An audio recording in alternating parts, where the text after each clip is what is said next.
മമ്മൂട്ടി ആരാധകരും മലയാള സിനിമാ പ്രേക്ഷകരും വലിയ പ്രതീക്ഷയോടെ കാത്തിരിക്കുന്ന മമ്മൂട്ടി വൈശാഖ് മിഥുൻ മാനുവൽ തോമസ് ചിത്രം ടർബോയുടെ റിലീസ് തീയതി പ്രഖ്യാപിച്ചു. ചിത്രത്തിന്റെ തിരക്കഥാകൃത്തായ മിഥുൻ മാനുവൽ തോമസ് ആണ് ടർബോയുടെ റിലീസ് തീയതി എബ്രഹാം ഓസ്ലറിന്റെ പ്രൊമോഷൻ ഇന്റർവ്യൂവിൽ വെളിപ്പെടുത്തിയിരിക്കുന്നത്.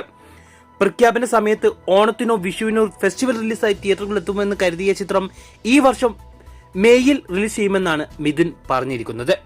ബിഗ് ബജറ്റിൽ കോമഡി മാസ് എന്റർടൈനർ ജേണലിൽ ഒരുങ്ങുന്ന ചിത്രം മമ്മൂട്ടി കമ്പനിയുടെ 5ാമത്തെ നിർമ്മാണ സംരംഭമാണ്. അതുകൊണ്ട് തന്നെ മമ്മൂട്ടി കമ്പനിയുടെ മറ്റ് ചിത്രങ്ങൾ പോലെ ടർബോയും ഒരു ക്വാളിറ്റിയുള്ള സിനിമയാകുമെന്നാണ് പ്രതീക്ഷ. നിലവിൽ ചിത്രീകരണം പുരോഗമിച്ചുകൊണ്ടിരിക്കുന്ന ചിത്രം മേയിൽ റിലീസ് ചെയ്യുകയാണെങ്കിൽ അത് സിനിമയ്ക്ക് വലിയൊരു അഡ്വാൻറ്റേജ് തന്നെയാവും. കാരണം ഒരു മാസത്തെ വേനൽ അവധി ദിനങ്ങൾ കുടുംബ പ്രേക്ഷകരെ തിയേറ്ററിലെത്തിക്കുമെന്ന് ഉറപ്പാണ്.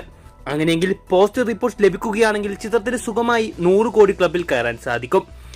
കഴിഞ്ഞ വർഷം നവംബറിൽ ഷൂട്ടിംഗ് ആരംഭിച്ച ചിത്രം അടുത്ത മാസം പകുതിയോടെ പൂർത്തിയാവുമെന്നാണ് കരുതുന്നത്.